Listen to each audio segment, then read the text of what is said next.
अस्सलाम वालेकुम, बिस्मिल्लाहिर्रहमानिर्रहीम। जी मेरा नाम ज़िशान अहमद है। हम क्लास में सीरीज़ ऑफ लेक्चर डिस्कस कर रहे हैं सब्जेक्ट अकाउंटिंग ओ लेवल्स, जिसका कोड है 7707।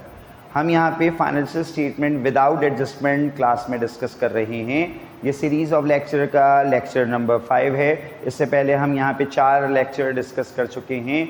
हम फाइनेंशियल स्टेटमेंट पढ़ रहे हैं। What is financial statement? Financial statement दो तरह की होती हैं। एक को हम इनकम स्टेटमेंट कहते हैं, दूसरे को हम बैलेंस शीट कहते हैं। इनकम स्टेटमेंट आमदनी की स्टेटमेंट। इनकम स्टेटमेंट एक ऐसी स्टेटमेंट जो आपके कारोबार का प्रॉफिट या लॉस कैलकुलेट करके देगी, जबकि बैलेंस शीट आपके कारोबार की पोजीशन बताती है कि आज आपके कारोबार में एसेट्स कितने हैं, लायबिलिटी क्या है, और जो आपके कारोबार में मालिक है उसकी मिल्कियत क्या है। लास्ट टाइम हम यहाँ पे क्लास में डिस्कस कर चुके हैं कि इनकम स्टेटमेंट में प्रॉफिट कैसे निकलता है। प्रॉफिट निकालने के लिए हम क्या करते हैं, सेलिंग प्राइस में से कॉस्ट प्राइस को लेस करते हैं। जो सेलिंग प्राइस होता है वो अकाउंटिंग में सेल्स रेवेन्यू कहलाता है। जो कॉस्ट प्राइस होता है उसको अकाउंटिंग में कॉस्ट ऑफ सेल्स या कॉस्ट ऑफ गुड्स सोल्ड कहते हैं।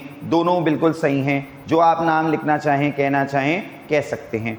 आज हम क्लास में इनकम स्टेटमेंट में डिस्कस करेंगे जिसका नाम है ट्रेडिंग अकाउंट। अगर बोला जाए ट्रेडिंग अकाउंट क्या होता है, तो ये याद रखिएगा कि ग्रॉस प्रॉफिट तक की कैलकुलेशन को, ग्रॉस प्रॉफिट तक की कैलकुलेशन को हम ट्रेडिंग अकाउंट कहते हैं। और अगर हम सेल्स में से लेस कर दें कॉस्ट ऑफ सेल्स, तो जो अमाउंट आता है वो कहलाता है ग्रॉस प्रॉफिट। तो अगर आपसे पेपर में उसने आपसे क्या मांगा, अगर उसने आपसे पेपर में ये मांगा कि आप ट्रेडिंग अकाउंट बनाएं, तो उसका मतलब है आपको सेल्स से लेकर ग्रॉस प्रॉफिट तक की कैलकुलेशन करनी है। एक फॉर्मेट आपके सामने है, एक एग्जाम्पल आपके सामने है। सबसे पहले हमने कंपनी का नाम लिखा। सवाल में अगर कंपनी का नाम है तो वो लिखेंगे, नहीं तो हमने ओनर का नाम लिखा। इनकम स्टेटमेंट बना रहे हैं, लेकिन क्या बना रहे हैं, ट्रेडिंग सेक्शन। क्या बना रहे हैं, ट्रेडिंग अकाउंट। इसका मतलब है हम यहाँ पे पूरा इनकम स्टेटमेंट नहीं बना रहे, बल्कि हम यहाँ पे सिर्फ और सिर्फ ट्रेडिंग सेक्शन बना रहे हैं, ग्रॉस प्रॉफिट तक की calculation. For the year ended हमेशा साल के आखिर में बनती है फाइनेंशियल स्टेटमेंट 31 मई 28। अब ये फॉर्मेट आपके सामने लिखा हुआ है। सबसे पहले याद रखिएगा हम क्या लेंगे, सेल्स।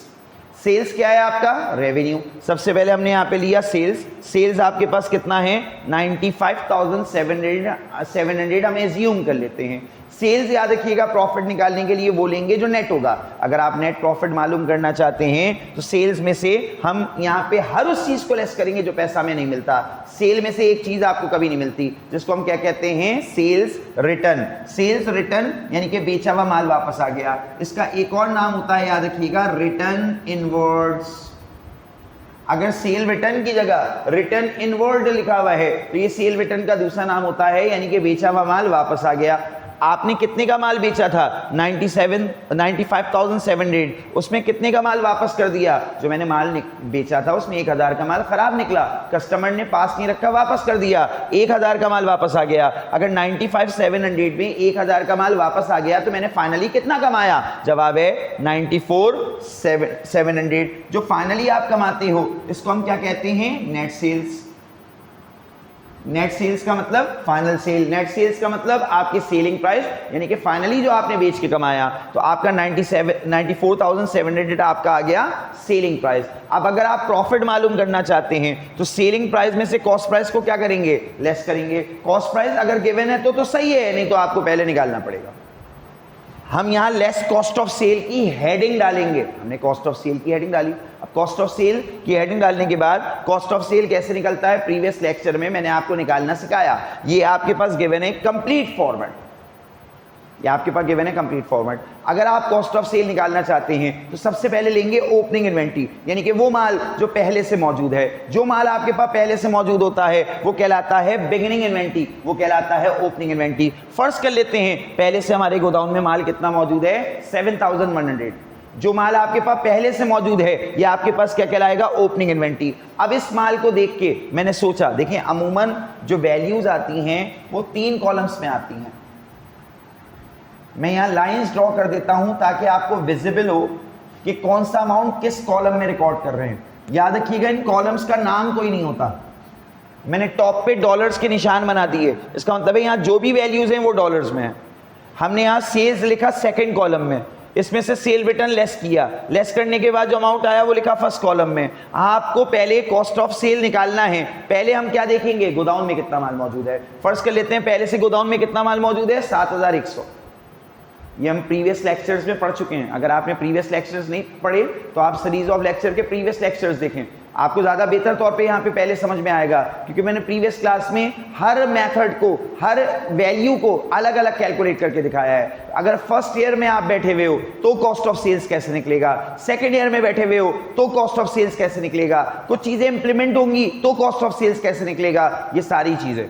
तो अगर आप यहाँ पे मेरे चैनल पे नए हैं तो आप काइंडली मेरे चैनल को सब्सक्राइब करें, लाइक करें, और प्रीवियस लेक्चर्स आप यहाँ पे मेरे चैनल को सर्च कर सकते हैं। चैनल का नाम है SZA sir Zeeshan Ahmed O levels accounts for you. आप चैनल सर्च करें, आपके पास प्लेलिस्ट बाकायदा इस पूरे टॉपिक की बनाई हुई है। प्लेलिस्ट पे आप क्लिक करेंगे तो आपको बहुत सारे सीरीज ऑफ लेक्चर्स मिलेंगे। उसमें आपको एक प्लेलिस्ट मिलेगी फाइनेंशियल स्टेटमेंट विदाउट एडजस्टमेंट, ताकि आप यहाँ पे इजीली सीरीज ऑफ लेक्चर देख सकते हैं। लेक्चर 1, 2, 3, 4, ये लेक्चर 5 है। इससे पहले लेक्चर 4 तक आप देखें ताकि आपको बेहतर समझ में आए। तो हमने यहाँ पे पहले लिया बिगनिंग इन्वेंटरी, यानी कि जो माल पहले से मौजूद था। अब इस 7100 के माल को देख के सोचा ये तो बहुत कम है, मेरा माल तो ज़्यादा बिकता है। लाजमी तौर पे मैंने डिसाइड किया कि मैं मार्केट जाऊँ और माल खरीद के लेके आऊँ, क्योंकि परचेजेस आपको नेट निकालना पड़ता है, इसलिए परचेजेस पहले इनर साइड में कैलकुलेट करेंगे।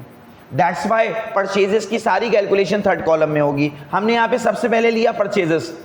फर्ज कर लेते हैं कि आपके पास यहाँ पे हमने दुकान पे खड़े होकर कितने का माल खरीदा, 65,000 का।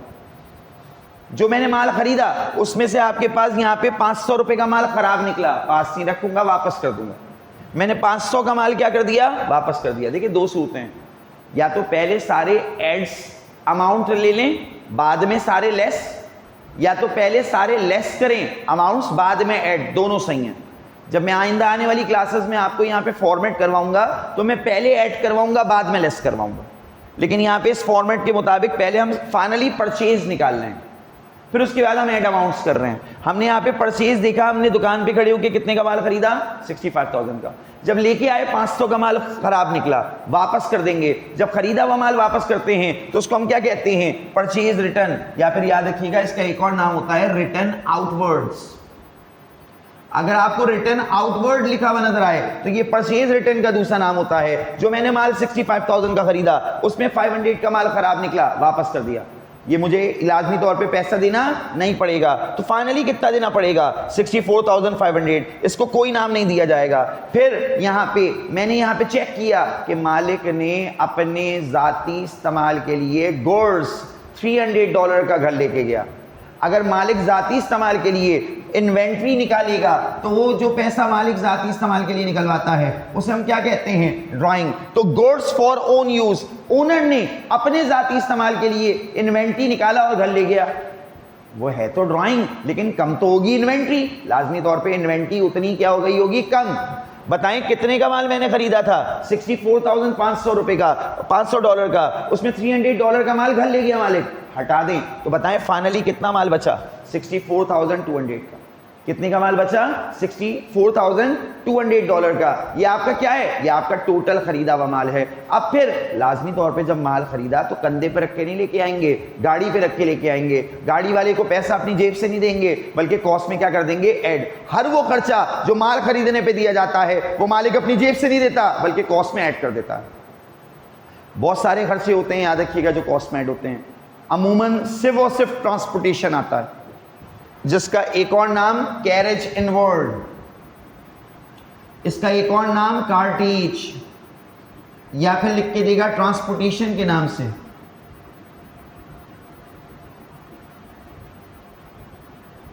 या फिर लिख के देगा फ्रेट के नाम से।